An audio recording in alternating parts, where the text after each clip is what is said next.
নমস্কার বন্ধুরা, আপনাদের মনের অবাধ্য না বলা অনুভূতিগুলোকে শব্দের তুলিতে রাঙিয়ে দেওয়া আপনাদের অত্যন্ত আপন এবং ভালোবাসার প্রিয় ইউটিউব ঠিকানা অডিও স্টোরি বাড়ির পর্দায় আপনাদের সবাইকে আরও একবার বুক ভরা গভীর ভালোবাসা আর একরাশ আন্তরিক শুভেচ্ছা। বিগত ৩০তম পর্বে আপনারা যেভাবে আমাদের প্রতিটা আবেগকে আঁকড়ে ধরেছেন, গল্পটিকে যেভাবে ভালোবাসায় ভরিয়ে দিয়েছেন, তা সত্যিই আমাদের প্রতিনিয়ত আপ্লুত করে। আপনাদের দেওয়া একটি লাইক আর মন ছুঁয়ে যাওয়া মন্তব্যগুলো আমাদের এই দীর্ঘ পথ চলাকে প্রতি মুহূর্তে সার্থক করে তোলে। আপনাদের এই অফুরন্ত ভালোবাসাই আমাদের এগিয়ে চলার আসল শক্তি। আজ আমরা এসে পৌঁছেছি আপনাদের অত্যন্ত প্রতীক্ষিত এবং বহুচর্চিত ধারাবাহিক কাহিনী ভালোবাসার ছোঁয়ার এক চরম নাটকীয়, রহস্যময় ও উত্তেজনায় ঠাসা মোড়ে, অর্থাৎ ৩১ নম্বর পর্বে। গত পর্বে আমরা দেখেছি ঋষির সেই তথাকথিত লিফট দুর্ঘটনার গভীর সত্যটা খুঁজতে গিয়ে কিভাবে একের পর এক নতুন রহস্যের জট খুলতে শুরু করেছে। একদিকে তমাল ও তনুর সেই অফিসের কর্মচারীদের বয়ান আর ম্যানেজারের সন্দেহজনক আচরণের গভীরে যাওয়ার চেষ্টা, অন্যদিকে অবিনাশ বাবু আর দিয়ার জীবনে জমে থাকা অন্ধকার কুয়াশা। মল্লিকা দেবী যখন নিজের ভুল বুঝতে পেরে ঋষির সামনে দাঁড়িয়ে ঠাকুরের ফুল মাথায় ছুঁয়ে ক্ষমা চাইছিলেন, তখন মনে হয়েছিল যেন একটা ঝড় শান্ত হতে চলেছে। কিন্তু সত্যিই কি তাই? নাকি এই শান্ত পরিবেশের আড়ালে ধেয়ে আসছে এমন এক নতুন ঝড় যা তনু ও দিয়ার সাজানো জীবনটাকে আবারও চিরতরে তছনছ করে দিতে পারে? অবিনাশবাবুর অতীতের কোনো গোপন সত্যিকে তবে এবার সবার সামনে চলে আসবে? ভালোবাসার গভীর টানের সামনে দাঁড়িয়ে এবার কোন নতুন অগ্নি পরীক্ষার মুখোমুখি হতে চলেছে আমাদের প্রিয় চরিত্রগুলো? জানতে হলে আজকের এই অত্যন্ত গুরুত্বপূর্ণ এবং রোমাঞ্চকর পর্বটি আপনাকে একদম শেষ পর্যন্ত মন দিয়ে শুনতেই হবে। তাহলে আর দেরি কেন? বাইরের সমস্ত কোলাহলকে কিছুক্ষণের জন্য দূরে সরিয়ে দিন, কানে গুজে নিন হেডফোনটি আর আমাদের সাথে হারিয়ে যান অনুভূতির এক অন্য জগতে। শুরু করছি ভালোবাসার ছোঁয়া, পর্ব ৩১। সকালে তমাল ঘুম থেকে উঠে দেখে মেয়ে নেই, ও পর্ণাকে জড়িয়ে ধরে ঘুমোচ্ছে। পর্ণার মুখটা দেখে তমালের কাল ডাক্তারের কথাগুলো মনে পড়ে যায়। পর্ণা ঠিকমতো খাওয়া দাওয়া করছে না এই কয়েক মাস ধরে। রিপোর্ট দেখে ডক্টর বলেন, পর্ণার হিমোগ্লোবিন লেভেলটা তো অনেক কম, লো প্রেশার ধরা পড়েছে। এরকম অবস্থা কি করে হলো? আরেকটু হলে ডাক্তার তমালকে বকেই দিত। দেখুন, আপনি ওর স্বামী, আপনার স্ত্রীর যত্ন আপনাকে নিতে হবে। ঠিক টাইম করে খাচ্ছে কিনা, খাবার স্কিপ করছে কিনা, এগুলো তো একটু দেখতে হবে। সরি ডাক্তার, আমি নিজেই বাড়িতে ঠিকভাবে থাকি না, আমার পুলিশের ডিউটি থাকে, কিন্তু আমি এবার থেকে খেয়াল রাখবো। তমাল পর্ণাকে জড়িয়ে ধরে মনে মনে ভাবে, কি করেছে নিজের অবস্থাটা? আমার কাজের জন্য আমার সময় ঠিক থাকে না, আরে ঠিক মতো খাবার দাবার খায়নি, নিজের যত্ন করেনি। ও কি চাইছে? এই দিনের পর দিন নিজের অযত্ন করে নিজেকে শেষ করে দিতে, আমাদের ছেড়ে চলে যেতে চাইছে, আমাকে এভাবে শাস্তি দিতে চাইছে। তোমার বড্ড অভিমান হয়েছে আমার উপর, তোমাকে একটু বেশি শাস্তি দিয়ে ফেলেছি আমি। কিন্তু তোমার আমাকে শাস্তি দিতে হলে আমার সাথে থেকে শাস্তি দিতে হবে। আমি ছেড়ে চলে যেতে দেবো না তোমাকে। অনেক নিজের মতো করে চলেছ, এবার থেকে আমার কথা শুনে চল। তখনই পর্ণার ঘুমটা ভেঙে যায়। পর্ণা চোখ খুলে দেখে তমাল ওকে জড়িয়ে ধরেছে, ওর দিকে তাকিয়ে আছে। সেটা দেখেই ও অবাক হয়ে যায়। জাগা অবস্থায় তমাল ওকে জড়িয়ে ধরে আছে, এটা অষ্টম আশ্চর্য ওর কাছে। পর্ণা উঠতে গেলে তমালকে আবার ধরে শুইয়ে দেয়। কয়েক মাস ধরে পর্ণা দেখছে তমালের মধ্যে এই পরিবর্তন। তমাল ওর কাছে আসার চেষ্টা করছে, ওর খেয়াল রাখছে, ওদের সাথে ঘুমোচ্ছে, ও খেয়েছে কিনা জিজ্ঞাসা করছে। এভাবে জড়িয়ে ধরে আছো কেন? আমাকে ছাড়ো। আমি আমার বউকে জড়িয়ে ধরে শুয়ে আছি, তাতে তোমার কি? তুমি কি আমাকে তোমার বউ মানো? তুমি বুঝি সব জানো? আমি না জানলে তুমি তো জানো। তুমি জেনে শুনে আমাকে কেন জড়িয়ে ধরে আছো? তিন্নি কোথায়? ও উঠে গেছে। তুমি কি জানো আমি জানি না? আমার থেকে ভালো কি আর কেউ সেটা জানে? চলো, এভাবে আমার কাছে এসো না। তাহলে কিভাবে কাছে আসবো তোমার? তুমি যেভাবে বলবে আমি সেভাবেই কাছে আসবো। তোমার সকাল সকাল কি হলো বলো তো? কালকে তো এরকম করছিলে না তুমি। আজ থেকে করবো বলা ভালো, এখন থেকেই করবো। তুমি কি করতে চাইছো আমি জানি না, কিন্তু আমি আমার মনে কোনো আশা জাগাতে চাই না। আমি আমার মনটাকে খুব কষ্ট করে মেরে ফেলেছি, তবে এতে তোমার দোষ নেই। আমি যে করেছি সেটা ক্ষমার যোগ্য না। তোমার কাছ থেকে আমি তোমার ভালোবাসাকে দূরে করে দিয়েছি। আমি জানি তুমি আমাকে ঘেন্না করো। তুমি যে মেয়েকে মেনে নিয়ে ওকে বাবার ভালোবাসা দিয়েছো, সেটাই আমার কাছে অনেক। আমাকে এখন ছাড়ো। পর্ণা, এই বলে তমালের হাতটা সরিয়ে উঠতে গেলে তমাল ওকে আবারও টেনে শুইয়ে দেয়। তোমার খুব তাড়া দেখছি, বলছি না এখন আমি তোমাকে ছাড়বো না। আরে পর্ণা এত কাছে কোনোদিন তমালের আসেনি। তমাল ওর মুখের সামনে নিজের মুখটা নিয়ে এসেছে। পর্ণা অনুভব করছে তমালের শ্বাস প্রশ্বাস। পর্ণা মুখটা সরিয়ে নেয়, মনে মনে ভাবে, তুমি এত কাছে এসো না তোমার। যখন আমি তোমার কাছে গিয়েছিলাম তুমি আমাকে দূরে সরিয়ে দিয়েছিলে, আর এখন আমার মন অনেক শক্ত হয়ে গেছে, বলতে পারো শক্ত করে নিয়েছি। পর্ণা তোমালের হাতটা সরিয়ে উঠে যায়। তুমি তো কোনো কথাই শুনছো না, না শুনতে চাইছো না? তোমাকে ডক্টর রেস্ট নিতে বলেছে পর্ণা। আমাকে এখন উঠতে হবে, যে 3 স্কুল আছে, আমাকেও স্কুলের জন্য বেরোতে হবে। কিচ্ছু করতে হবে না, আজ থেকে তুমি রেস্টে থাকবে। আচ্ছা তাহলে কে করবে শুনি? আমি সব কাজ করব, তুমি শুধু নিজের যত্ন নেবে। সেসব পরে হবে। এটাই এখন সবার আগে করতে হবে। অনেক নিজের প্রতি অযত্ন করেছো, আর কোনো অযত্ন না। আজ থেকে তোমাকে আমার কথা শুনতে হবে। যাও গিয়ে ফ্রেশ হয়ে নাও, আমি ব্রেকফাস্ট করছি। তিনি কোথায় গেল দেখি। আর কি করছো বলো তো? এই বলে পর্ণার কপালে কিস করে বিছানা থেকে নেমে যায়। তমাল বেরিয়ে গেলে পর্ণার চোখ দিয়ে জল গড়িয়ে পড়ে, আর মনে মনে বলে, কেন আবার তুমি আমার কাছে আসছো? কেন এই মিথ্যে সংসারটাকে সুখের সংসারের মতো সাজিয়ে তুলছো? তুমি কেন আমাকে নতুন করে স্বপ্ন দেখাচ্ছ? আবার কেন কষ্ট দেওয়ার জন্য আমাকে এভাবে কাছে টেনে নিচ্ছ? তোমার বোধহয় আমাকে কষ্ট দিতে দিতে শেষ করে দিতে ইচ্ছে করছে, তাই না? কেন এত ভালোবাসা দেখাচ্ছ তোমার? আমার মনে আর সত্যি কোনো জোর নেই যে এরপর আমি আর নিজেকে সামলাতে পারবো না। এইসব মনে মনে ভেবে পর্ণা উঠে বাথরুমে চলে যায়। তমাল বাইরে এসে দেখে তিনি নিজের হোমওয়ার্ক করছে। Good morning Tinni. Good morning বাবা। গুড গার্লের মতো এখানে বসে তুমি হোমওয়ার্ক করছো? হ্যাঁ বাবা, কিছু হোমওয়ার্ক বাকি ছিল, তাই তাড়াতাড়ি করে নিচ্ছি। আচ্ছা, এইবার এই দুধটা খেয়ে নাও, তারপর ব্রেকফাস্ট করে নেবে। হ্যাঁ কেমন? আর শোনো, মায়ের শরীরটা একদম ভালো নেই তো, তোমার যা যা লাগবে আমাকে এসে বলবে, কেমন? ওকে বাবা। তমাল কিচেনে গিয়ে ব্রেকফাস্ট বানায়। ও যে রান্নাঘরে ঢোকে না তা নয়, তমাল পারে টুকটাক রান্না করতে। ও আজ ফ্রেঞ্চ টোস্ট বানায় আর ডিমের পোচ বানায়। ইতিমধ্যে এই পর্ণা টেবিলে এসে বসেছে। তুমি রেডি হয় না, অফিস যাবে তো? আমি অফিস ছুটি নিয়েছি কিছুদিনের জন্য, তোমার স্কুলে মেল করে দিয়েছি তোমার ছুটির জন্য। আমি এমন কোনো অসুস্থ না যে আমাকে স্কুল ছুটি নিয়ে বাড়িতে বসে থাকতে হবে। সেটা আমি বুঝতেই পারছি, এখন চুপ করে বসো, আগে খেয়ে নাও। ও আচ্ছা বেশ। পর্ণার কোনো কথা বলে না। ও ব্রেকফাস্ট করতে করতে ভাবে, ও কি করতে চাইছে আমি তো কিছুই বুঝতে পারছি না। এভাবে ঘরে বসে থাকা যায় নাকি? এই যে পর্ণা, ইতিমধ্যে তমাল ওর সামনে আসে। তুমি কিন্তু একদম বেরোবে না বাড়ি থেকে। আমি তিন্নিকে স্কুলে ড্রপ করে দিয়ে আসছি। আর একটা কথা, কাল আমরা 5 দিনের জন্য পুরী যাচ্ছি, ফ্লাইটে যাচ্ছি, তাই তোমার কোনো অসুবিধা হবে না। আমি বাড়ি এসে লাগেজ প্যাক করব। তুমি বলে দিও কি কি নেবে তুমি। পুরী? এদিকে তিন্নি খুব খুশি হয়ে যায় পুরীতে যাবার কথা শুনে। সত্যি বাবা, আমরা পুরী যাব? কি মজা হচ্ছে আমার! আমি সবাইকে আজ স্কুলে গিয়ে বলবো। আচ্ছা আচ্ছা, বলিস বলিস, এখন চল, না হলে দেরি হয়ে যাবে তো। পর্ণা, কিছু কি কিনে নিয়ে আসতে হবে নাকি তোমার জন্য? তাহলে বলে দাও, আমি ফেরার পথে নিয়ে আসবো। এখন তো কিছু মনে পড়ছে না, যদি কিছু থাকে আমি মেসেজ করে দেবো। বেশ, তাই করো তাহলে। ঠিক আছে, আমরা তাহলে বেরোচ্ছি। তমাল তিন্নিকে নিয়ে বেরিয়ে যায়। পর্ণা ওদের যাওয়ার দিকে দেখতে থাকে। মুখার্জি বাড়িতে সবার মনে আজ খুব খুশি। ঋষি কোমা থেকে ফিরে এসেছে। ফিজিওথেরাপি আর তনুর চেষ্টায় ঋষি এখন হাঁটতে পারে। তনু ঋষিকে রোজ ধরে ধরে হাঁটায়। এখন ঋষি সম্পূর্ণ সুস্থ, কিন্তু এখনো অফিসে ঋষি যাওয়া শুরু করেনি। এখনো ওদিকটা তনু দেখছে আর ভালোভাবেই ও কাজ সামলাচ্ছে। ঋষি এদিকে সারা দিন ছেলের সাথে কাটিয়ে দেয়। ছেলেও বাবাকে পেয়ে আর কিচ্ছু চায় না। সকালে ঘুম থেকে ওঠার পর থেকে ওই যে ছেলের সঙ্গে ঋষি ব্রেকফাস্ট টেবিলে বসে, সেই থেকে শুরু দুজনের খেলা, কমিক্স পড়া, সারা বাড়ি ঘুরে বেড়ানো। ঋষি সারাক্ষণ ছেলেকে আদর করছে আর প্যাম্পার করছে। এই 4 বছরের সমস্ত ভালোবাসা ঋষি এখন ঋতুকে দিতে চায়। সন্ধ্যাবেলা ঋতুকে নিয়ে ঋষি আর বাকি সবাই বসে আছে। উমাদেবী বলেন, তুই কিন্তু ছেলেটাকে বাঁদর করছিস। হ্যাঁ, খুব দুষ্ট হয়ে যাচ্ছে ঋতু, তোকে ছাড়া কারোর কাছে যেতে চায় না আর। কি বলছে ঠাম্মা ঋতু? ঋষি ঋতুকে কাছে টানে। তুমি নাকি কারোর কথা শোনো না, সবার সঙ্গে দুষ্টুমি করো। কথাটা বলেই ঋষি ঋতুকে জাপটে ধরে আদর করতে থাকে। ঋতু নিজেকে ছাড়ানোর চেষ্টা করছে, কিন্তু বারবার বিফলে যাচ্ছে।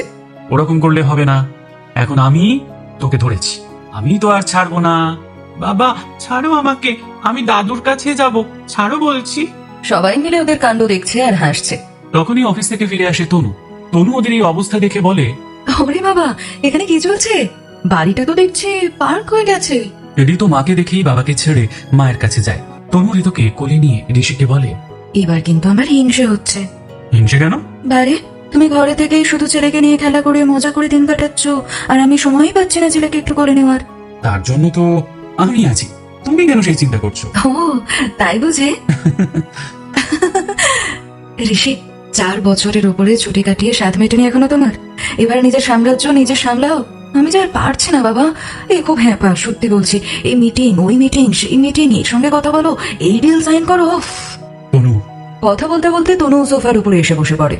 বাবা বললো এই 4 বছরে তুমি আমার সাম্রাজ্য ভালোভাবে সামলেছ, তবে আমার সাম্রাজ্যের সম্রাজ্ঞী তুমি। তাই আমি ছেলের সাথে থাকি, আর তুমি অফিসটা দেখো। একদম না, কাল তুমি অফিসে যাবে, এবার আমি একটু ছুটি নেব।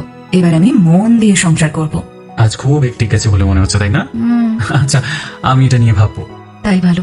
আর ঋতু, তুমি হোমওয়ার্ক করেছো তো? ঋতো, ঋষি মনে মনে ভাবে। নিবাচ্ছি তোমার ছুটি, আমি অফিসে গেলে তুমিও আমার সঙ্গে অফিসে যাবে, তোমাকে আমি আমার সঙ্গ ছাড়া করবো না। কথাটা বলে ঋষি তাকায় তনুর দিকে। তুমি যাও, ফ্রেশ হয়ে নাও, আমি ঋতুকে নিয়ে একটু পরে যাচ্ছি। ঋতুকে অবিনাশবাবু নিজের ঘরে নিয়ে যায় হোমওয়ার্ক করিয়ে দেবে বলে। ঋষি উপরে গিয়ে দেখে তনু ফ্রেশ হয়ে বিছানায় শুয়ে আছে। ঋষি একটা চায়ের কাপ তনুর দিকে বাড়িয়ে দেয়। তনু ম্যাডাম, চাটা খেয়ে নিন। আজ আপনার হাজবেন্ড আপনার পার্সোনাল শেফ হয়ে নিজে হাতে চা বানিয়েছে। ঋষি নিজে হাতে চা নিয়ে এসেছে দেখে তনু অবাক হয়ে যায়। অনেকদিন পর ঋষিকে আজ খুব খুশি লাগছে, ঠিক আগের মতন যখন ঋষি নিজের হাতে তনুর খেয়াল রাখতো, তনুর জন্য খাবার বানাতো। সেই দিনগুলোর কথা আজ তনুর খুব মনে পড়ছে। তনু খুব খুশি হয়ে ঋষির হাত থেকে চাটা নেয়। কে বলো তো, তোমার পার্সোনাল শেফ কত নাম্বার পেলো? তনু উঠে বসে হেসে চায়ে চুমুক দিয়ে গম্ভীর হয়ে কাপটা রেখে দেয়। সেটা দেখে ঋষির মুখটা শুকিয়ে যায়। ভালো হয়নি চাটা? তুমি এরকম চা বানালে? আমি একটা চাও ঠিক করে করতে পারলাম না। পারফেক্ট, 100-তে 100, একদম আমার মনের মতো এলাচ চা। ঋষি, তোমার এখনো মনে আছে আমি এলাচ চা ভালো খাই? তোমার কোনো কিছুই আমি ভুলিনি। তা আজ খুব রোমান্টিক মুডে আছো দেখছি, কি ব্যাপার? অনেকদিন পর তোমার কাছে এসেছি। সত্যি অনেকদিন পর, বলা ভালো অনেক বছর পর। কিভাবে 4টে বছর কেটে গেল বলো? আমি তোমার কাছে সারা জীবন কৃতজ্ঞ থাকবো তনু। তুমি না থাকলে আমি আজ বেঁচেই থাকতাম না। ছি, এরকম করে বলো না। এ কি কথা ঋষি? তুমি ছিলে বলে তো আমি সাহস পাই, ভরসা পাই আজও। ঋষি তনুকে জড়িয়ে ধরে, তনু ঋষিকে খুব আষ্টে পৃষ্ঠে জড়িয়ে ধরে। আজ অনেক দিন পর দুজন দুজনের কাছে এসেছে। ঋষি তনুকে নিয়ে বিছানায় শুয়ে পড়ে। ঋষি ওর উপরে শুয়ে তনুর গলায় মুখ গুজে দিয়ে ওকে জড়িয়ে ধরে। গলায় নাক খুঁজতে খুঁজতে বলে, তুমি আমাকে বড্ড ভালোবাসো। এটাকে যে শুধু ভালোবাসা দিয়ে বিচার করা যায় না। তুমি ছাড়া আমি জীবনে আর কিছু ভাবতেই পারি না। তোমাকে ঘিরে যে আমার সবকিছু ঋষি। ঋষি ওকে আদর করতে থাকে, ওর মুখে, কানে, নাকে, ঠোঁটের স্পর্শ দিতে থাকে। ঠোঁটের স্পর্শ দিতে দিতে যখন নিচের দিকে যেতে চায় তখন তনু আটকায়। তনু, আমার খুব কাছে পেতে ইচ্ছে করছে তোমাকে। আমারও তোমাকে খুব কাছে পেতে ইচ্ছে করছে। এতদিন পর আমরা এত কাছে এলাম, কিন্তু আমি এখন। কি তনু, আমাকে বলো, কিছু হয়েছে? আজকে না, আর 4 দিন অপেক্ষা করো লক্ষ্মীটি। ওহ, এই কথা। তনু, তুমি আমার কাছে থাকলেই হবে। এই বলে ঋষি তনুকে আবার জড়িয়ে ধরে, ওর বুকের মধ্যে মুখ গুঁজে প্রবলভাবে আদর করতে থাকে। কি করছো নাকি? কি হচ্ছে? ছাড়ো বলছি। কেন, এইটুকু আদর তো করতেই হবে। এখন ছাড়ো, কেউ চলে আসবে, দরজাটা খোলা আছে তো। ওকে, তবে একটু আদর করতেই পারি কিন্তু। ঋষি তনুর ঠোঁট দুটো দখল করে ঠোঁট নিয়ে খেলতে থাকে। তনু কিছুতেই ঋষিকে সরাতে পারে না। তনুও পছন্দ করছিল ঋষির সঙ্গে এই মিষ্টি দুষ্টুমিটা করতে। আর তখনই ঋতু মা মা বলে ঘরে ঢুকে আসে। দরজা খোলা ছিল বলে ও ঢুকেও পড়ে। ঋতুর আওয়াজ পেয়ে তনু আর ঋষি সরে যায় দুজনের থেকে। বাবাকে মার উপরে শুয়ে থাকতে দেখে ঋতু বলে ওঠে, পাপা, তুমি মাকে মারছিলে? পাপা, কাল স্কুলে আমাদের এক্সাম আছে, তুমি আমাকে কাল স্কুলে দিয়ে আসবে? কালকে শুধু পাপা নয়, মাও যাবে ঋতুকে স্কুলে দিয়ে আসতে একসাথে। তোকে স্কুলে দিয়ে তারপর আমরা অফিসে যাব। কি মজা, পাপা মা দুজনেই স্কুলে যাবে। আমার সব বন্ধুদের মতো আমি আমার ফ্রেন্ডসদের আমার পাপাকে মিট করাবো। সবাই বলতো আমার পাপা নেই, আর কখনো পাপা সুস্থ হবে না। আমি এখন সবাইকে আমার পাপাকে দেখাবো, সবাই আমার পাপার সঙ্গে কথা বলবে। ঋষি ঋতুকে জড়িয়ে ধরে, চোখটা ওর ছলছল করে ওঠে। তোর পাপা এবার থেকে তোর সাথে সব সময় থাকবে, কখনো তার ঋতুকে একা করবে না। দেখি তো আমার সোনাটাকে। ঋষি ঋতুকে চুমু খায়, তনু ওদের দুজনকে জড়িয়ে ধরে, তনু ঋতুকে কাছে টেনে নেয়। কত বড় হয়ে গেছে ঋষি তোমার ছেলে, কত কিছু বলতে শিখে গেছে দেখো। তুই আগে কেন বলিসনি বলতো? যে স্কুলে তোর বন্ধুরা তোর সাথে এভাবে মজা করে কথা বলে। আচ্ছা ঠিক আছে, এখন তো বলেছে, আর কেউ বলতে পারবে না, কখনো ঋতুকে কিচ্ছু বলতে পারবে না। ঋষিরাজ এখন সব সময় তার ছেলের সঙ্গে থাকবে। সব সময়। ঋষি ঋতুকে কোলে তুলে নেয়। ঠিক তখনই উমাদেবী ঘরে আসে। উমাদেবী ঋষিকে খুশিতে দেখে নিজেও বেশ খুশি হয়। দেখি দেখি দেখি আমার ছোট্ট ঋষিটা কোথায়? মা, তুমি এসেছো? তোমার নাতি অনেক বড় হয়ে গেছে, তুমি জানো? ঠাম্মা, ঠাম্মা। ওই দেখি তো। ঋতু উমাদেবীর কাছে যায়। উমাদেবী ঋতুকে কাছে টেনে অনেক আদর করে। কি বলছে বাবা মা ঋতু? তুমি নাকি অনেক বড় হয়ে গেছো, আমার ছোট্ট ঋষি বড় হয়ে গেছে। আমি তো বড় হয়ে গেছি ঠাম্মা, আমি এখন স্কুলে যাই। ওরে বাবা রে। উমাদেবী, ঋষি আর তনু সবাই মিলে ঋতুর কথায় হেসে ফেলে। হ্যাঁ, তো যেটা বলতে এলাম, দেখলি ভুলেই গেছি যেটা বলতে এসেছি। হ্যাঁ মা বলো, কাল থেকে ঋষি অফিসে যাবে তনু? হ্যাঁ মা, যাব। তনু কিছু বলতে যাবে তার আগেই ঋষি কথা বলে ওঠে। কাল থেকে আমি আবার অফিস জয়েন করছি মা। এটা তো খুব খুশির খবর। কাল সকালে আমি একটু মায়ের মন্দিরে যাব, মায়ের প্রসাদ নিয়ে তারপর সবাই কাল বাড়ি থেকে রওনা দিস, কেমন? ঠিক আছে মা। এ তো খুব ভালো খবর, কিন্তু অত সকালে তুমি মন্দিরে যাবে? তনু কি তোমার সঙ্গে যাবে? তনু তো অফিসে যাবে, আমি গিয়ে ঠিক পুজো দিয়ে চলে আসবো, তুই চিন্তা করিস না। এই হ্যাঁ, অনেক রাত হয়ে গেছে, সবাই এবারে শুয়ে পড়, কাল আবার সকাল সকাল উঠতে হবে। এই বলে উমাদেবী বেরিয়ে যায়। ঋষি ওয়াশরুমে যায় ফ্রেশ হতে। তনু ঋতুকে রেডি করে রাতে শোয়ার জন্য। পরের দিন সকালে উমাদেবী মন্দির থেকে আসে। তনু ঋষি ওরা ব্রেকফাস্ট করে মায়ের প্রসাদ নিয়ে ঋতুর সাথে স্কুলে যায়। পাপা, এইটা আমার স্কুল, আমার ক্লাস দেখবে তুমি? বাবা দেখবে তো, চলো চলো। তনু দেখে ঋতু প্রচন্ড আনন্দের সঙ্গে ঋষিকে ওর স্কুল দেখায়। তনু ওদের সঙ্গে সঙ্গে স্কুলে ঢুকে। তনু আর ঋষি প্রথমে প্রিন্সিপালের সঙ্গে দেখা করে। আসুন মিস্টার মুখার্জি, প্লিজ বসুন। নমস্কার ম্যাম। তনু ঋষি ঋতুকে নিয়ে চেয়ারে বসে। ঋতুর মুখে অনেক শুনি স্কুলের কথা, তাই আজ চলে এলাম নিজে দেখতে। খুব ভালো কাজ করেছেন মিসেস মুখার্জি, প্রতি মাসে একবার করে ভিজিট করেই যান। আপনার সঙ্গে তো আজ প্রথম আলাপ হলো। আমারও এসে খুব ভালো লাগলো। ঋতু খুব এক্সাইটেড ওর বন্ধুদের, ওর ক্লাস এসব দেখাবে বলে। ও শিওর, প্লিজ আসুন। প্রিন্সিপাল ম্যাম ঋষি, তনু আর ঋতুকে নিয়ে স্কুল ঘুরিয়ে দেখায়। ঋষি ঋতুর বন্ধুদের সঙ্গে দেখা করে, তারপর ওরা অফিসে যায়। ঋষি অফিসে ঢুকে ইমোশনাল হয়ে পড়ে। কতদিন বাদে ও অফিসে ঢুকছে, এই সাম্রাজ্য ও তিল তিল করে গড়ে তুলেছে, আর ওর অবর্তমানে তনু এই বিজনেস সামলেছে। সবাই ঋষিকে ওয়েলকাম জানায়। ঋষিকে নিয়ে তনু কেবিনে যায়। ঋষি দেখে সেখানে দুটো চেয়ার। দুটো চেয়ার কেন? বলছি। তনু ঋষিকে টেনে নিয়ে ঋষির চেয়ারে বসায়। এইটা তোমার চেয়ার, এটাতে বসার যোগ্য আমি না। এই জায়গা আমি এতদিন সামলে রেখেছি শুধু তোমার জন্য। না আমি কাউকে এখানে বসতে দিয়েছি, আর না কাউকে এখানে বসতে দেব। এটাতে আমিও বসিনি কখনো। এই চেয়ার তোমার জন্যই আমার মতো অপেক্ষা করছিল। আজ তোমার এই চেয়ারটাও আমার মতো খুশি, আর এই পাশের চেয়ারটা আমার। এই চেয়ারে বসে আমি সব সময় তোমার পাশে থাকবো, তোমার সঙ্গে কাঁধে কাঁধ মিলিয়ে সমস্ত দায়িত্ব পালন করব। এবার তুমি চলে এসেছো, তোমার সাম্রাজ্য এবার তুমি সামলাও তো, আমার এবার একটু ছুটি। তনু, ঋষিরাজ ওকে টেনে নিজের কোলের মধ্যে বসিয়ে গালে একটা কিস করে। ছুটি তো তোমার হবে না? এই কি, তুমি তো চলে এসেছো, এতদিন তো দেখলাম, এইবার বাবা আমার ছুটি, আর আমি পারছি না, এ বড় ঝক্কির কাজ। সে তো বুঝলাম ম্যাডাম, জানো তো সবকিছুর একটা ভালো দিক আছে। এই যে আমার কোমায় এত বছর থাকা, এতেও ভালো দিক আছে। আমি যেটা সুস্থ অবস্থায় পারিনি সেটা অসুস্থ অবস্থায় তুমি করেছো। তুমি আমার কোম্পানির দায়িত্ব নিয়েছো। এখন তুমি একজন আত্মবিশ্বাসী নারী, তোমার মধ্যে অনেক পরিবর্তন এসেছে। সেটা হয়তো তুমি বুঝতে পারছো না, কিন্তু আমি বুঝতে পারছি। তুমি কত সুন্দর করে ক্লায়েন্ট হ্যান্ডেল করো, ডিল এক্সপ্লেন করো। তনু, তুমি এখন অনেক বেশি ম্যাচিওর। এই কোম্পানি তোমাকে প্রয়োজন। তনু অবাক হয়ে যায় ঋষির কথা শুনে। তোমার এই চেয়ারে তুমি বসবে, আর আমার সাথে কাঁধে কাঁধ মিলিয়ে তুমি বিজনেস সামলাবে। আজ থেকে তুমি আমার পিছনে না, আমার পাশে থাকবে। শক্ত করে আমার হাত ধরে প্রত্যেকটা দায়িত্ব পালন করবে। আজ থেকে এই কোম্পানির দুজন এমডি হবে। আমাদের দুজনের অধিকার সমান সমান। তোমাকে বিজনেস সামলাতে দেখে আমার মতো খুশি কেউ হয়নি। আজ তোমাকে দেখে আমার গর্ব হয়। সংসার, সন্তান, অসুস্থ স্বামী, তার সাথে এত বড় একটা বিজনেস, সবকিছু সুন্দরভাবে সামলে চলেছো। কোনো কিছুতেই অবহেলা করনি তুমি। মেয়েরা পারে না এমন কিছু হয় না, সেটা তুমি দেখিয়ে দিয়েছো। একটা মেয়েই পারে সমস্ত প্রতিকূলতাকে দূর করে সবকিছু সামলাতে এবং নিজের লক্ষ্যে পৌঁছতে। তুমি এই বিজনেসকে সারা বিশ্বের কাছে আরো উপরে নিয়ে গেছো। তাই এই বিজনেস যতটা আমার ততটা তোমার। তনু ঋষিরাজের কথাগুলো শুনছিল, ওর চোখে জল চলে এলো। তনু আস্তে আস্তে বলল, তুমি যা বলবে সেটাই হবে। তোমার পাশে থাকাটাই আমার জীবনের সব থেকে বড় পাওনা। শোনো, ঋতুর জন্মদিন 15 দিন পর। এবারে আমি চাই খুব ধুমধাম করে হোক সবটা। এতদিন পরে আবার আমি থাকবো, সবাই থাকবো। তুমি সব কিছু আয়োজন করা শুরু করো। আমি তো আগে থেকে প্ল্যান করেই রেখেছি। তনু মাথা নেড়ে বলে, আর জানো, নেহার সঙ্গে কথা হয়েছে, তুমি সুস্থ হয়েছো শুনে ও খুব খুশি। ও জানালো ঋতুর জন্মদিনের 2 দিন আগেই ও ফিরবে। সত্যি? ঋষিরাজের চোখ মুখে আনন্দ। দারুণ খবর তো তাহলে। ভিডিও কলের মেয়েটাকে দেখে তো মন ভরে না। এবার সামনে পাবো, ওকে অনেক অনেক আদর করবো। ঋতুও খেলার সাথী পাবে একটা। আচ্ছা, রানা তো এখন হোম মিনিস্টার। হ্যাঁ, রানা এখন অনেক বদলে গেছে জানো। এখন শুধু মানুষের ভালোর জন্য ও কাজ করে, বিজনেস টিজনেস এসব নিয়েও আর ভাবে না। আমি চাই এবার নেহা আবারও রানার কাছে ফিরে যাক। কি বলো তুমি? 5 বছর তো হলো বলো, রানা এখনো শুধু নেহার জন্য অপেক্ষা করে আছে জানো। রাহিরও তো বাবার ভালোবাসা পাওয়ার অধিকার আছে, তাই না? যথেষ্ট শাস্তি পেয়েছে রানা, আর নয়, এবার ওদের মধ্যে দূরত্বটা কমাতেই হবে। তুমি যা করবে তাতে আমার কোনো আপত্তি নেই। আমি জানি তুমি কোনোদিন ভুল করো না। ঋষিরাজ কথাটা তনুর দিকে তাকিয়ে বলে। তনুর বুকটাও হালকা হয়ে গেল। এত কষ্টের পর যেন সবকিছু আবারও ঠিকঠাক হচ্ছে। ওদিকে 3 দিন হলো তমাল, পর্ণা আর ছোট্ট তিন্নি পড়িতে এসেছে। এই যেন তিনজনের জন্যই জীবনের নতুন অধ্যায় শুরু করার সময়। সকালবেলা ঘুম ভাঙে সমুদ্রের শব্দে, জানালা খুললেই নোনা হাওয়ার ঝাপটা।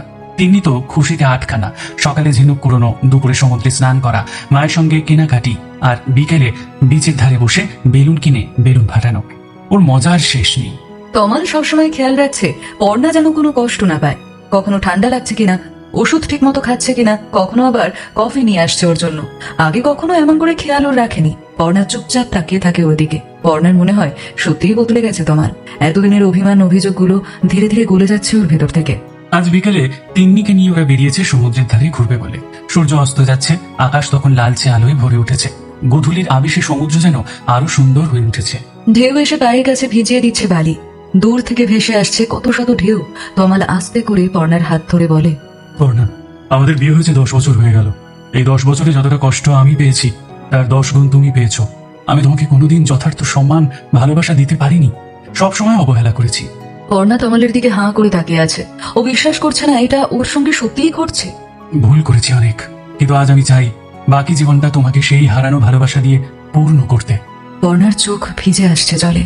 এতদিনের জমে থাকা কষ্টগুলো যেন ভেসে যাচ্ছে ঢেউয়ের সাথে। পর্ণা তমালকে উত্তর দেয়, তমাল, আমি আর কিচ্ছু চাই না, শুধু চাই তুমি আর তিন্নি আমার পাশে থেকো। আমি ভাবতাম তোমাকে হয়তো আর কোনোদিনও ফিরে পাবো না, কিন্তু আজ তো তোমার মধ্যে যে পরিবর্তন দেখছি সেটা আমায় নতুন করে বাঁচার স্বপ্ন দেখাচ্ছে। তখন তিন্নি সমুদ্রের ঢেউয়ের সঙ্গে দৌড়াদৌড়ি করছে আর খিলখিল করে হাসছে। ওর ছোট্ট পায়ের ছাপ বালিতে পড়ে যাচ্ছে, আবার মুছেও যাচ্ছে। ওকে দেখে দুজনের মন ভরে ওঠে। মনে হলো এতদিনের সব অভিমান সরে গিয়ে এক নতুন অধ্যায় শুরু হচ্ছে ওদের জীবনে। পাপা, মা, তোমরা এসো, দেখো কত ঝিনুক পড়ে আছে এখানে। তমাল আর পর্ণা এগিয়ে যায় তিন্নির কাছে। এদিকে কলকাতায় ঋতুর জন্মদিনের জন্য হইচই শুরু হয়ে গেছে। তনু আর ঋষিরাজ দুজনে মিলে সব আয়োজন করছে। কে কে আসবে, কিভাবে মুখার্জি বাড়ি সাজানো হবে, কেক কেমন হবে, সবকিছু নিয়ে ওরা এখন ভীষণ ব্যস্ত। ঋষিরাজ এখন নতুন উদ্যমে ভরে উঠেছে। এতদিনের অন্ধকার কাটিয়ে ও যেন আবারও আলোয় ফিরেছে। তনু চুপচাপ স্বামীর এই পরিবর্তনটা দেখছিল। একদিন রাতে ঋষিরাজ তনুকে বলে, তনু, আমি চাই এই জন্মদিন শুধু ঋতুর জন্য না, আমাদের পরিবারের নতুন শুরু হোক। সবাইকে একত্র করতে চাই। নেহা, রানা, তমাল, পর্ণা, সবাই সবাই আসুক। ঠিক তাই, আমিও তাই চাই। এবারে আর কোনো ঝগড়া, কোনো দূরত্ব কিচ্ছু থাকবে না। সবাই মিলেমিশে একসঙ্গে এক পরিবার হয়ে থাকবো আমরা। অবশেষে সেই প্রতীক্ষিত দিন এসে গেল। সকালের সূর্য তখনও পুরোপুরি ওঠেনি। তনু আর ঋষিরাজ দাঁড়িয়ে আছে বিমানবন্দরে। 5 বছর পর নেহা ফিরছে, সঙ্গে ছোট্ট রাহি। গেটের ভেতর থেকে নেহা বেরোতেই তনুর বুক ভরে গেল। এক মুহূর্ত অপেক্ষা না করে দৌড়ে গিয়ে নেহাকে জড়িয়ে ধরলো তনু। চোখে জল দুজনের। নেহা বলল, তনু, তুই না থাকলে আমি জানি না রে কোথায় যেতাম। তুই সব সময় আমার ভরসা। তনু ওর হাত শক্ত করে ধরলো। এসব কেন বলছিস? সবার আগে তুই আমার বন্ধু। তুই কষ্টে থাকলে আমি কি করে ভালো থাকি বল? আমি শুধু চাই পুরোনো দিনের সমস্ত কথা ভুলে তুই রাহিকে নিয়ে নতুন করে জীবনটা শুরু কর। নেহা চুপ করে মাথা নেড়ে সম্মতি জানালো। হঠাৎ ছোট্ট রাহি হাসতে হাসতে ঋষিরাজের দিকে ছুটে গেল। ঋষিরাজ ওকে কোলে তুলে নেয়। আমার ছোট্ট রাজকন্যা, এই যে মামার কাছে এলি। হ্যাঁ, এবার আর তোকে যেতে দেবো না। থাকবি তো মামার সঙ্গে? তনু, নেহা, ঋষিরাজ তিনজনের চোখেই জল। ঋষি রাহিকে জড়িয়ে ধরে খুব আদর করছে। ঋতুকে আনলি না কেন রে? ও ঘুম থেকে উঠতে পারেনি রে। চল এইবার গাড়িতে উঠি, বাড়িতে সবাই অপেক্ষা করছে যে। নেহা, ঋষিরাজ গাড়িতে ওঠার আগে নেহার দিকে তাকায়। এই ঘর, এই পরিবার এবার তোর। আর কিন্তু কিছু শুনবো না। এতদিন এই দূরে দূরে থাকা আজ সব শেষ। আমরা সবাই এবার একসাথে থাকবো। দাদা ভাই। নেহা চুপচাপ চোখ মুছে হাসলো। মনে মনে ভাবলো, দূরে থাকতে কি কারোর ভালো লাগে রে দাদা ভাই? নিজের মা, শহর সব ছেড়ে থাকতে হয়েছে আমাকে। সত্যি বলতে সময়ের সঙ্গে সঙ্গে সবকিছু সামাল দিতে শিখে গেছি। এই নেহা এখন অনেক চেঞ্জ হয়ে গেছে রে। প্রিয় শ্রোতা বন্ধুরা, আপনাদের জন্যেই মিস্টার অলোকেশ সরকার প্রতিনিয়ত এই সুন্দর সুন্দর গল্পগুলো নিয়ে আসেন। আপনাদের প্রতিটি লাইক আর কমেন্ট আমাদের অনেক অনুপ্রেরণা দেয়। তাই গল্পটি ভালো লাগলে এখনই একটি লাইক দিয়ে দিন আর কমেন্টে জানান আপনার অনুভূতি। পর্ণার শরীর এখন ঠিক আছে। আজ 3-4 দিন হলো নিজেই রান্না করে তিনিকে খাওয়াচ্ছে। জ্বর আর আসছে না, গলা ব্যথাটা অনেকটাই কমে গেছে। রিপোর্টে তেমন খারাপ কিছু আসেনি, তবে ডাক্তার বলেছেন ও মানসিকভাবে নিশ্চয়ই কোনো দুশ্চিন্তার মধ্যে আছে, তাই শরীরের যত্নের এত অভাব দেখা দিচ্ছে। কিন্তু সেই যত্ন নেওয়াটা খুব জরুরি। বিয়ের পর থেকে তমাল আর পর্ণা কোনো দিন কোথাও বেড়াতে যায়নি, তাই তমাল ঠিক করেছে 3-4 দিনের জন্য মেয়ে আর পর্ণাকে নিয়ে পুরী বেড়াতে যাবে। বহু বছর ধরে পর্ণা একাই সবকিছু সামলে এসেছে, নিজের চাকরি, মেয়ের পড়াশোনা, মেয়েকে বড় করে তোলা, সংসারের দায় দায়িত্ব সবকিছু। তাই ভেতরে ভেতরেও নিজের জন্য চিন্তা করা একেবারেই বন্ধ করে দিয়েছে। তারপর সংসার ভাঙার অথবা তোমাদের ওকে ফেলে রেখে চলে যাওয়ার একটা দুশ্চিন্তা তো সবসময় ওর মধ্যে কাজ করে। তাই এই সব দুশ্চিন্তাকে ফেলে রেখে এই সময় পর্ণার একটা হাওয়া বদলের খুব দরকার। এতে করে ওর মানসিক একটা পরিবর্তন নিশ্চয়ই ঘটবে। কিন্তু ও যে পুরী বেড়াতে যাওয়ার প্ল্যান করছে সেটা ওদেরকে সারপ্রাইজ দিতে চায়। তাই আজ সন্ধ্যেবেলা থানা থেকে ফিরে তাড়াতাড়ি প্যাকিং করতে শুরু করলো তমাল। তমালকে এভাবে প্যাকিং করতে দেখে পর্ণা জিজ্ঞেস করে, তুমি কি বাইরে কোথাও যাচ্ছ? শুধু আমি নয়, তোমরাও যাবে? মানে? পর্ণা এই কথা শুনে অবাক হয়ে যায়। আমরাও যাবো মানে? কোথায় যাব? তিন্নি ঘরে এসে দেখে বাবা ব্যাগ গুছাচ্ছে, তাই কৌতূহলী হয়ে বলে, বাবা তুমি কোথায় যাচ্ছ? তমাল কোনো উত্তর না দিয়ে নিজের মনে প্যাকিং করে চলেছে। তমালের এইভাবে তিন্নিকে ইগনোর করে জামা কাপড় গোছানো দেখে পর্ণা মনে মনে ভয় পায়। ও ভাবে, তমাল কি তবে আবারও দিল্লি চলে যাচ্ছে? কিন্তু যদি তাই হবে তাহলে আমাদের কথা কেন বললো ও? ওকে আমাদেরকেও দিল্লি নিয়ে যাবে ভাবছে, কিন্তু আমি তো কলকাতা ছেড়ে কোথাও যেতে পারবো না। পাপা কোনো উত্তর দিচ্ছে না দেখে তিন্নি আবার প্রশ্ন করে, বাবা তুমি কি আমাকে আবারও ছেড়ে চলে যাচ্ছ? মেয়ের মুখে এসব প্রশ্ন শুনে তমালের মন, ওর বুকের মধ্যে যেন শূন্যতা অনুভব করলো। তমাল মনে মনে বলে ওঠে, এদেরকে সারপ্রাইজ দিতে গিয়ে কোনো ভুল করছি না তো? তিন্নি মনে মনে কষ্ট পাচ্ছে, হয়তো পর্ণাও ভয় পাচ্ছে। আমার কি উচিত ওদের সবকিছু সত্যিটা বলে দেওয়া? তিন্নি। তমালের এসব ভাবতে ভাবতে পর্ণা তিন্নিকে কাছে টেনে নেয়। কষ্ট পেও না তিন্নি, বাবা নিশ্চয়ই কোনো কাজে যাচ্ছে। তারপর তমালের দিকে তাকিয়ে পর্ণা বলে, চিন্তা করো না, মেয়েকে আমি ঠিক সামলে নেব। ওকে নিয়ে একা থাকা আমার অভ্যাস আছে। আমি একা কোথাও যাচ্ছি না। তমাল বুঝতে পারে বর্ণা ওকে ভুল বুঝছে, কিন্তু তাও নিজের মনকে শক্ত করে তিন্নির হাতটা ধরে। তিন্নি, আমি একা কোথাও যাব না। তুই আর তোর মা দুজনেই আমার সাথে যাবি। আমরা আজকে রাতেই এখান থেকে বেরোবো। তিন্নি তখন কাঁদছিল, কিন্তু বাবার কথাগুলো শুনে চোখের জল মুছে ফেলে। আমরা সবাই মিলে কোথায় যাব বাবা? সেটা গেলেই দেখতে পাবি। এখন তাড়াতাড়ি নিজের ব্যাগটা গুছিয়ে নে। ওকে। এই কথায় তিন্নি আনন্দে নেচে ওঠে। তারপর ছুটে পাশের ঘরে চলে যায়। মেয়ের সাথে এইভাবে কথা বলতে দেখে পর্ণা তমালকে বলে, তুমি তিন্নিকে জামা কাপড় গোছাতে কেন বললে? আমি তো তোমাকে বলছি আমি তোমার সাথে কোথাও যাব না। তোমার যেখানে ইচ্ছা তুমি একা যেতে পারো, আমি তোমাকে বাধাও দেব না। আমি তোমাকে জোর করিনি। তমাল জানে তিন্নিকে পর্ণা কিছুতেই একা ছাড়বে না, তাই ও ইচ্ছে করেই গম্ভীর হয়ে ওঠে। তোমার যেতে ইচ্ছে হলে যাবে, না হলে যাবে না, কিন্তু আমার মেয়েকে আমি আমার সাথে নিয়ে যাব। পর্ণা ভয়ে চিৎকার করে ওঠে। আমি তিন্নিকে ছেড়ে থাকতে পারবো না। কোথায় নিয়ে যাবে তুমি ওকে? দয়া করে আমার থেকে তিন্নিকে দূরে করে দিও না। বেশ, তাহলে তুমিও আমাদের সাথে চলো, অসুবিধা কোথায়? এই বলে তমাল নিজের ব্যাগ গুছিয়ে ওই ঘর থেকে বেরিয়ে যায়। তারপর তিন্নির কাছে যায়। তিনি তাড়াতাড়ি মাকে বলো রেডি হয়ে নিতে, আমরা কিন্তু ডিনার করেই বেরোবো। ওকে। তিনি তাড়াতাড়ি নিজের খেলনা পুতুলগুলোকে একটা ব্যাগের মধ্যে ভরে ওর মায়ের কাছে চলে আসে। মা তাড়াতাড়ি রেডি হও, আমাকে নতুন জামা পরিয়ে দাও, আমরা তো বেড়াতে যাব। মেয়ের মুখের হাসি আর তমালের কথা দুটোই যেন পর্ণার মনের মধ্যে অন্ধকার মেঘের সৃষ্টি করে। পর্ণা মনে মনে বলে, আমি কিছুতেই আমার মেয়ের থেকে দূরে থাকতে পারবো না, তাই তোমার কথা মেনে নেওয়া ছাড়া আমার কাছে আজ আর কোনো উপায় নেই তোমার। তারপর প্রথমে তিন্নিকে রেডি করে নিজে চলে যায় ফ্রেশ হতে। তমাল মুচকি হাসে। তারপর রাতের খাবার খেয়ে ওরা সবাই মিলে পুরীর উদ্দেশ্যে যাত্রা শুরু করে। রাতের শহর যানজটহীন, হালকা হলদে আলোতে মোড়া ফাঁকা রাস্তা দিয়ে গাড়ি ছুটছে হাওয়ার মতো। তিন্নি অনেক আগেই গাড়ির পিছনের সিটে ঘুমিয়ে পড়েছে। তমাল ড্রাইভ করছে আর পর্ণা তমালের পাশে বসে জানলার দিকে তাকিয়ে আছে। এর আগে কোনোদিন রাতের শহরের মায়াবী রূপ এভাবে দেখেনি। জানলার দিকে তাকিয়ে মনে মনে বলে, তোমার সাথে এভাবে রাতের আকাশ দেখা আমার বহুদিনের স্বপ্ন ছিল। তোমার আমি ভেবেছিলাম বিয়ের পর তোমার সাথে চুটিয়ে প্রেম করব, আমরা বহুবার লং ড্রাইভে যাব, কিন্তু আমার সব স্বপ্ন এক এক করে ভেঙে চুরমার হয়ে গেছে। এখন আমি আর স্বপ্ন দেখি না। আমি জানি না এখন আমরা কোথায় যাচ্ছি। আমি জানি না তুমি কেন আমাকে বাধ্য করলে তোমার সাথে আসতে, তবে শুধু এটুকু জানি, আর যাই হোক এটা ভালোবাসা নয়। হয়তো মেয়ের কারণে তুমিও কোথাও না কোথাও বাধ্য হয়েছো আমাকে নিয়ে আসতে সাথে করে। পর্ণা এসব ভাবছে, তার মধ্যে তমাল ওকে ডাকে। কি হলো, মুখ ঘুরে আছো কেন? লং ড্রাইভ ভালো লাগছে না? আমাদের সম্পর্কে আর এই লং ড্রাইভ, সাসপেন্স, সারপ্রাইজ কিছুই মানায় না।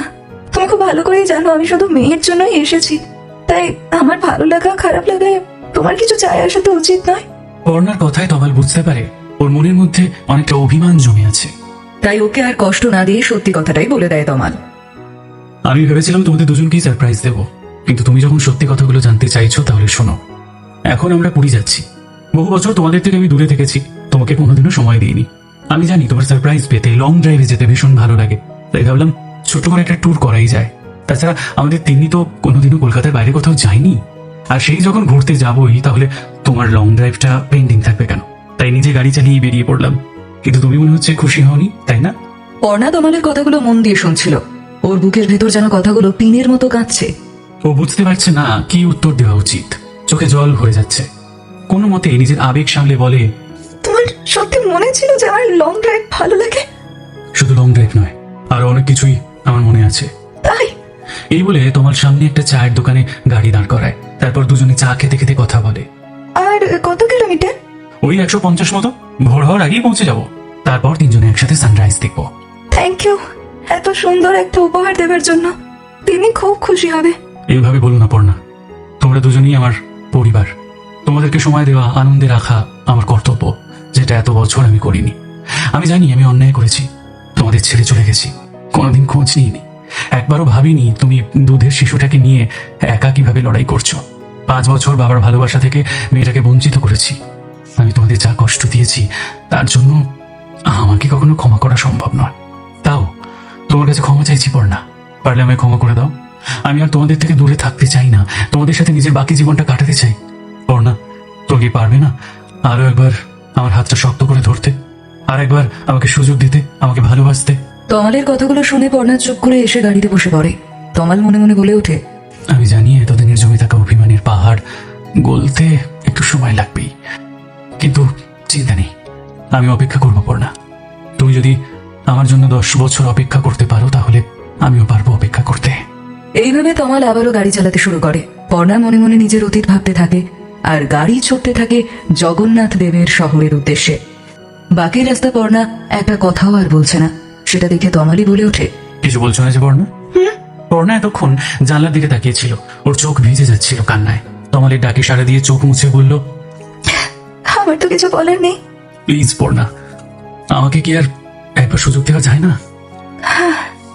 তমালের কথা শেষ হতে না হতেই পিছনের সিট থেকে তিন্নি বলে ওঠে, আমরা এখন কোথায় বাবা? পর্ণা সাথে সাথে পিছন ঘুরে দেখে তিন্নির ঘুম ভেঙে গেছে। তিন্নি জীবনে এই প্রথমবার এত রাতে গাড়ি করে কোথাও যাচ্ছে, তাইও কিছুটা ভয় পেয়ে আছে, সেটা বুঝতে পারে পর্ণা। গাড়িটা একটু দাঁড় করে, আমি তিনের কাছে যাই, ও ভয় পাচ্ছে। তমাল একটু এগিয়ে এসে গাড়ি দাঁড় করায়। পর্ণা ওর সামনে দরজা দিয়ে নেমে দরজাটা বন্ধ করতে যাবে, তখনই তমালের চোখে চোখ পড়ে ওর। আমি তোমার উত্তরের অপেক্ষায় থাকবো পর্ণা। পর্ণা দরজাটা বন্ধ করে পিছনের সিটে এসে তিন্নির কাছে বসে। তিন্নি ওর মায়ের কোলে মাথা দিয়ে শুয়ে পড়ে। তারপর আবারও কিছুক্ষণের মধ্যেই ঘুমিয়ে পড়ে ও। আর বাকি রাস্তাটা পর্ণা নিজের মনের মধ্যে ওঠা ঝড়কে সামলাতে থাকে। ও কিছুতেই তমালের বলা কথাগুলোকে বিশ্বাস করতে পারছে না। ও মনে মনে বলে, শুধুমাত্র তোমার ভালোবাসা পাওয়ার জন্যই আমি এতগুলো বছর ধরে অপেক্ষা করেছি তমাল। শুধু তাই নয়, হাজারো অন্যায় করেছি, মিথ্যে কথা বলেছি, রিমির সাথে তোমার সম্পর্ক ইচ্ছা করে ভেঙে দিয়েছি, তোমাকে বিয়ে করতে বাধ্য করেছি, এমনকি তোমাকে সম্পূর্ণভাবে কাছে পাওয়ার আশায় তোমাকে নেশা করিয়েছি। কিন্তু এত কিছুর পরেও আমি তোমার থেকে অবহেলা আর ঘৃণা ছাড়া কিছুই পাইনি। আমি জানি তোমাকে কাছে পাওয়ার জন্য আমি যা যা করেছি সবটা ভুল, আর তাই হয়তো এতদিন আমি শাস্তি পেয়েছি। কিন্তু আমার ভালোবাসা তো মিথ্যে ছিল না। তবু তুমি আমাদের সন্তানকে মেনে নাওনি। ওই অবস্থায় আমাকে ছেড়ে চলে গিয়েছিলে একা করে। 5-10টা বছর কেটে গেছে, আমি তো এখন ভালোবাসতেই ভুলে গেছি। একটা সময় ছিল যখন তোমাকে কাছে পাওয়ার জন্য আমি তপস্যা করতাম, আর আজ আমি তোমার ভালোবাসার অপেক্ষা করি না। এখন সবকিছুর থেকে নিজেকে অনেক দূরে সরিয়ে নিয়েছি তোমার। তাহলে এখন কেন এসব কথা বলে তুমি আবারও আমার জীবনটাকে উলটপালট করে দিতে চাইছো? আমরা এসে গেছি। পর্ণা যখন এই সমস্ত কথাগুলো ভাবছিল তখন হঠাৎই গাড়িটা দাঁড়িয়ে যায়। ওই দেখো সমুদ্র। পর্ণা জানলার কাঁচের দিকে তাকিয়ে দেখে আকাশের রং নীলচে থেকে কমলা হচ্ছে, আর সামনে বিস্তর সমুদ্র। তারপর ওরা তিনজন গাড়ি থেকে নেমে সমুদ্রের দিকে হেঁটে এগিয়ে যায়। কিছুটা গিয়ে তমাল তিন্নিকে কোলে তুলে নেয়। তিন্নি, আমরা কোথায় এসেছি বলতো? কোথায়?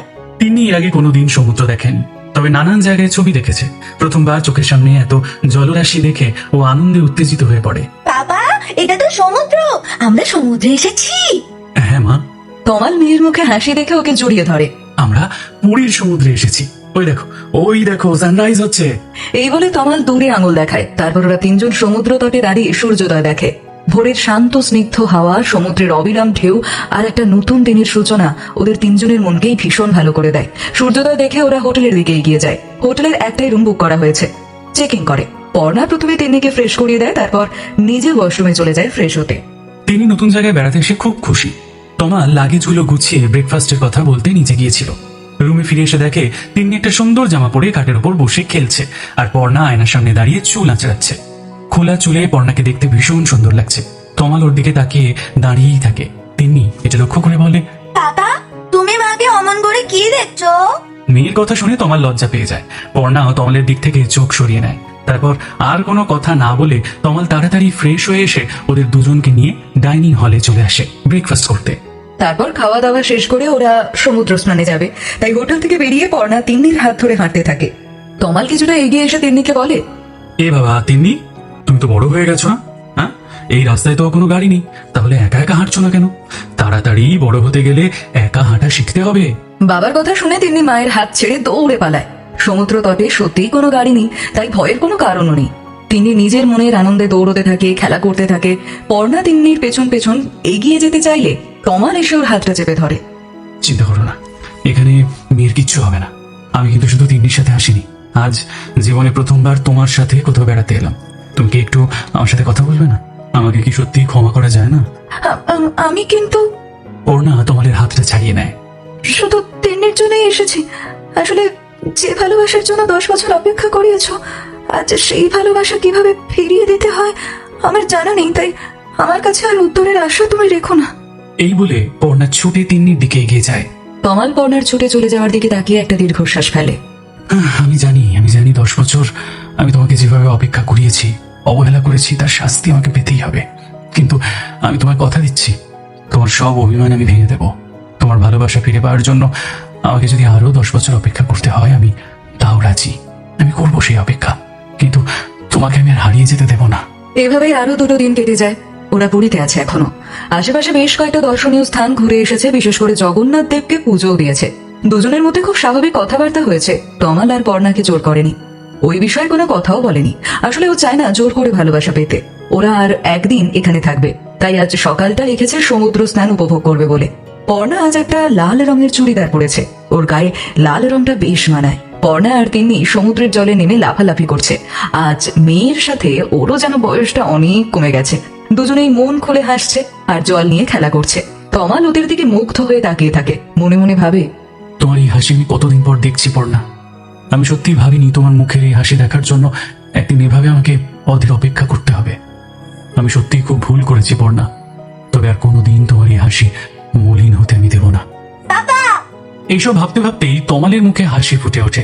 তমাল ওদের ফটো তুলতে থাকে। এখানে আসো না বাবা। মেয়ে ডাকে, তমাল ওদের কাছে গিয়ে যোগ দেয়। সমুদ্রে লাফালাফি করতে করতে কখন যে ওরা একটু দূরে চলে গেছে নিজেরাই জানে না। জায়গাটা বেশ ফাঁকা, লোকজনের তেমন ভিড় নেই। হঠাৎ একটা ঢেউ এসে ওদের ভিজিয়ে দেয়। তিন্নি ঢেউয়ের ধাক্কায় কিছুটা উপর দিকে চলে আসে। তারপর বালিতে বসে বালি দিয়ে ঘর বানায়। ওর মতো আরো কয়েকটা বাচ্চা ওখানে বসে বালি দিয়ে খেলা করছিল। ও তাদের সাথে খেলা করতে থাকে। তমাল আর পর্ণা তখনও সমুদ্রে স্নান করছে। ওরা দূর থেকে তিন্নিকে দেখতে পাচ্ছে। ঠিক সেই সময় আবার একটা বড় ঢেউ এসে ওদের সম্পূর্ণ ভিজিয়ে দেয়। আর তখনই পর্ণা ভয়ে তমালকে জড়িয়ে ধরে। তমাল ওর কোমরটা জড়িয়ে ধরে। পর্ণার সারা শরীরে যেন শিহরণ খেলে যায়। তমাল এক হাতে ওর কোমরটা শক্ত করে চেপে ধরে, আর অন্য হাতে মুখের উপর পড়া চুলগুলোকে সরিয়ে কানের পেছনে গুঁজে দেয়। তারপর গালে হাত দিয়ে ওকে কাছে টানে। পর্ণা লজ্জা পেয়ে আবেশে চোখ বন্ধ করে নেয়। বহু বছর ধরে যে ভালোবাসার স্পর্শ পর্ণা পায়নি, তা আজ উপলব্ধি করছে এই সমুদ্রের জলে। বহু বছর পর পর্ণা যেন ভালোবাসার ছোঁয়া পায়, কিন্তু নিজের অতীতে করা অন্যায় বোধের কারণে তমালের হাত ছাড়িয়ে নিজেকে একটু সরিয়ে নেয়। ও মনে করতে থাকে পুরনো স্মৃতি, যেখানে একদিন ও তমালের জীবনে এক প্রকার জোর করেই ঢুকেছিল। তমালকে সবার সামনে মিথ্যে অপবাদ দিয়ে বাধ্য করেছিল বিয়ে করতে। শুধু তাই নয়, নেশা করিয়ে সহবাস পর্যন্ত করেছিল। ভেবেছিল এইভাবেই একদিন তমাল ঠিক ওকে আপন করে নেবে, কিন্তু জোর করে যে কারোর ভালোবাসা পাওয়া যায় না, এই ক্ষেত্রেও তার অন্যথা হয়নি। একদিন রাগে ঘেন্নায় বিরক্ত হয়ে তমাল ছেড়ে চলে গিয়েছিল পর্ণাকে, এমনকি সন্তানকেও অস্বীকার করেছিল। আর সেই দিনই পর্ণার বাস্তবের সাথে পরিচয় হয়। একা লড়াই করতে করতে একটা সময় ভালোবাসার উপর থেকে ওর আস্থা চলে যায়। একদিন ঠিক যতটা চেষ্টা করেছিল তমালকে আষ্টে পৃষ্ঠে জড়িয়ে রাখতে, আজ ঠিক ততটাই লড়াই করছে নিজেকে ওর থেকে দূরে সরিয়ে রাখতে। কিন্তু তমালের মন যে পর্ণাকে ভালোবেসে ফেলেছে, তাই এত বছরের অপেক্ষার পর আজ তমাল নিজে থেকে পর্ণার নীরব একপক্ষীয় ভালোবাসায় সাড়া দিয়েছে। তাই পর্ণা যখন তমালের হাত ছাড়িয়ে একটু দূরে চলে যায়, তমাল দৌড়ে গিয়ে আবার ওকে জড়িয়ে ধরে। আমি তোমাকে ভালোবাসি পর্ণা, প্লিজ আমাকে আর একটা সুযোগ দাও। আমি তোমাদের সাথে জীবনটা কাটাতে চাই। পর্ণার চোখ বেয়ে নোনা জল গাল ভিজিয়ে দেয়। ও কি উত্তর দেবে বুঝতে পারছে না। তমাল চোখের জল মুছিয়ে দেয়। এ কি, তুমি কাঁদছো কেন বোকা? আমি তোমার উপর অনেক অন্যায় করেছি, তখন বুঝিনি জোর করে ভালোবাসা পাওয়া যায় না, কিন্তু আজ বুঝি সেদিন রিমির থেকে তোমাকে দূরে সরিয়ে আনা আমার উচিত হয়নি। প্লিজ আমাকে ক্ষমা করে দাও, আমি তোমার জীবনটা ধ্বংস করে দিয়েছি। ভুল তো আমিও করেছি। তুমি যা করেছো সেটা যদি অন্যায় হতে পারে, তাহলে আমি যেটা করেছি, আমি তোমাকে প্রেগনেন্ট অবস্থায় ছেড়ে দিয়ে চলে এসেছি। আমাদের সন্তান হওয়ার পরেও কোনো খোঁজ নিইনি। ইনফ্যাক্ট আমার সন্তান ছেলে না মেয়ে সেটুকুও জানার চেষ্টা করিনি। আমি কোনোদিনও তাকে স্বীকার করতে চাইনি। এগুলো তাহলে কি? এগুলো অপরাধ ছাড়া কি? তুমি তো এমন মানুষ নও। আমি আমি আমার ব্যবহার আচরণ দিয়ে তোমার মন বিষিয়ে দিয়েছিলাম। তুমি তো কোনোদিনও আমাকে ভালোবাসোনি, তবু আমি মিথ্যে বদনাম দিয়ে তোমার ভালোবাসা পাওয়ার চেষ্টা করেছি, আর সেই জন্যই তুমি আমাকে ছেড়ে চলে গিয়েছো। এতে তো তোমার কোনো ভুল নেই। তোমার যদি রিমির সাথে বিয়ে হতো তাহলে আজ তোমাকে এই দিন দেখতে হতো না। তোমার জীবনের 10টা বছর নষ্ট হয়ে যেত না। কে বললো তোমাকে আমার জীবনে এতগুলো বছর নষ্ট হয়ে গেছে? হ্যাঁ, এটা ঠিক, আমি আমি রিমিকে ভালোবাসতাম, কিন্তু আমি কখনো চাইনি তোমাকে ঠকিয়ে আবার রিমির কাছে ফিরে যেতে। তাই তাই ভেবেছিলাম তোমাকে ডিভোর্স দিয়ে তারপর রিমিকে আবার বিয়ে করবো। কিন্তু তুমি যখন ডিভোর্স দেবে না বললে, তখন তোমার উপর আমার খুব রাগ হয়েছিল, নিজের উপর জেদ এসে বসেছিল। এসব কিছু মিলিয়ে নিজেকে সামলাতে না পেরে ওই অবস্থায় তোমাকে ফেলে রেখে চলে গিয়েছিলাম। কিন্তু বিশ্বাস করো, কলকাতায় তোমাকে রেখে গেলেও আমি কিন্তু দিল্লিতে খুব ভালো ছিলাম না। একার ঘর, একার জীবন, চাইলেই অন্য অনেক সম্পর্কে জড়াতে পারতাম। আমি কোনো দিকেই আমি যাইনি, কিন্তু আমার ইচ্ছেও হয়নি। কেউ যখন জিজ্ঞেস করতো আমার বিয়ে হয়েছে কিনা, তোমার প্রতি যত রাগই থাক, আমি কিন্তু সবসময় তোমার নামটাই বলেছি আমার স্ত্রী হিসেবে। তারপর কলকাতায় এসে যখন তোমার লড়াইটা নিজের চোখে দেখলাম, আমাদের মেয়েকে কাছে পেলাম, তখন বুঝতে পারলাম আসল ভালোবাসার মানে কি। বিশ্বাস করো, আমি যাই করে থাকি না কেন, আমার ভালোবাসা মিথ্যে ছিল না। আমি সেদিন যদি একা থাকতাম হয়তো ডিভোর্স দিয়ে দিতাম, কিন্তু সেদিন আমার মধ্যে বেড়ে উঠছিল আমাদের সন্তান। আমি চাইনি আমাদের সিদ্ধান্তের কারণে কোনোদিনও আমার সন্তান তার বাবার থেকে দূরে থাকুক। আর তাই সেদিন বড্ড বেশি আঁকড়ে ধরে নিয়েছিলাম তোমাকে, কিন্তু তুমি আমাকে ছেড়ে চলে গিয়েছিলে। আসলে তোমার কোনো ভুল ছিল না। তুমি চলে যাওয়ার পর আমি বুঝতে পারি আমি কতটা অবুঝ। যে মানুষটার মন অন্য কোথাও বাধা পড়ে আছে, আমি জোর করে তাকে ধরে রাখার চেষ্টা করছি মাত্র। তাই তোমাকে আর কখনো ডিস্টার্ব করিনি। এতদিন একাই মেয়েকে নিয়ে লড়াই করছিলাম আমি। কিন্তু আজ আমার মন যে তোমার কাছে ধরে দিতে চাইছে পড়না। আমি জানি না কখন কিভাবে আমি একটু একটু করে তোমাকে ভালোবেসে ফেলেছি, তোমার ভালোবাসার বুননে নিজেকে আটকে ফেলেছি। সেদিন যখন আমার গুলি লাগলো, চোখের সামনে শুধু তোমার আর তিন্নির মুখটাই ভেসে উঠেছিল। বারবার মনে হচ্ছিল একটা বার যদি তোমাকে ভালোবাসার কথাটা বলে যেতে পারতাম, তাহলে বোধহয় খুব ভালো হতো, খুব আনন্দ হতো। যদি আর একটা বার, যদি আর কখনো ফিরে না আসি, আর যদি কখনো মনের কথা তোমায় বলতে না পারি। খবরদার! তমালের কথা শেষ হবার আগেই পর্ণা তমালের ঠোঁটের উপর হাত রাখে। এমন কথা আর কোনোদিনও বলবে না তুমি। খবরদার বলছি, তোমার কিচ্ছু হবে না। তমাল পর্ণার চোখে এত বছর পর আবার সেই পুরনো ভালোবাসা দেখতে পেয়েছে। সমুদ্রের নোনা জলে ঢেউ বারংবার এসে ভিজিয়ে দিচ্ছে ওদের দুজনকে। ওরা ধীরে ধীরে একে অপরের অনেকটা কাছে চলে এসেছে। তমাল দু হাতে ওর মুখটা ধরে। আমরা আবার সবকিছু ভুলে নতুন করে শুরু করতে পারি না পর্ণা? কথা দিচ্ছি, বাকি জীবনটা আর কোনোদিন তোমাকে কষ্ট দেব না। এভাবেই শক্ত করে জড়িয়ে থাকবো আমি। এই বলে তমাল পর্ণাকে জড়িয়ে ধরে। পর্ণাও নিজের কষ্টগুলো আর চেপে রাখতে না পেরে তমালকে জড়িয়ে ধরে কেঁদে ফেলে। তমাল ওর মাথায় হাত বুলিয়ে দেয় আর মনে মনে ভাবে, তোমাকে আমি আর আটকাবো না পর্ণা। যত ইচ্ছা কেঁদে নাও তুমি। মনের মধ্যে যে অভিমান জমিয়ে রেখেছো, আজ এই সমুদ্রেই ভাসিয়ে দিয়ে যাও তুমি। তমাল! কিছুক্ষণ কানাকাটি করার পর পর্ণা মুখ তুলে তাকালো। তুমি সত্যি আর আমাকে ছেড়ে যাবে না তো? তুমি যদি আবার আমায় দূরে সরিয়ে দাও, আমাকে ছেড়ে চলে যাও, তাহলে আমি কিন্তু আর নিজেকে সামনে রাখতে পারবো না তমাল। আমি শেষ হয়ে যাচ্ছি। এবার এমন কিছু ঘটলে আমি কিন্তু মরেই যাব। একটু আগে আমাকে বারণ করে এখন নিজেই মরে যাওয়ার কথা বলছো। তোমাকে ভালোবাসি পর্ণা। তুমি আর তিনি এখন আমার পৃথিবী। তোমাদের ছাড়া আমি থাকতে পারবো না। আমি তোমায় কথা দিচ্ছি পর্ণা, এই খোলা আকাশ আর এই বিস্তর সমুদ্রকে সাক্ষী রেখে আমি বলছি, আমি আবার নতুন করে আমাদের জীবনটা সাজাতে চাই। তোমাকে ভালোবেসে সংসার করতে চাই। তুমি থাকবে তোমার সাথে? পর্ণা মাথা নেড়ে ওকে জড়িয়ে ধরে। তারপর ওরা তিন্নিকে নিয়ে হোটেলে ফিরে আসে। দুপুরবেলা ডাইনিং হল থেকে লাঞ্চ করে আসার পর তিন্নি ঘুমের দেশে পাড়ি দিয়েছে। তমাল তখন ব্যালকনিতে দাঁড়ায়। পর্ণা গিয়ে ওর পাশে দাঁড়ায়। তমাল দু হাতে পর্ণার মুখটা ধরে ওর ঠোঁট দুটো দখল করে নেয়। তারপর ওকে কোলে নিয়ে রুমের ভিতরে চলে আসে। ওদের রুমের মধ্যে আরো একটা প্রাইভেট কোজি রুম আছে। তমাল পর্ণাকে সেই রুমেই নিয়ে আসে। তারপর দরজা লক করে ওকে বিছানায় শুইয়ে দিয়ে ওর ঠোঁট দুটো আবারও দখল করে নেয়। জীবনে প্রথমবার পর্ণা তমালের দিক থেকে ভালোবাসার স্পর্শ পাচ্ছে। আজ প্রথমবার দুজন দুজনের কাছে নিজেদের সবটুকু সমর্পণ করে। তারপর ধীরে ধীরে একে অপরকে ভালোবাসায় ভরিয়ে দেয়। কি বন্ধুরা, আজকের 31 নম্বর পর্বটি আপনাদের কেমন লাগলো? তনু আর তমাল যেভাবে সত্যের মুখোমুখি দাঁড়িয়ে লড়াই করছে, আর অন্যদিকে দিয়ার জীবনে যে নতুন মেঘ ঘনীভূত হচ্ছে, তা দেখে কি মনে হয় আপনাদের? রহস্যের এই জট কি এবার সত্যিই খুলে যাবে, নাকি পরিস্থিতি আরও জটিল রূপ ধারণ করবে?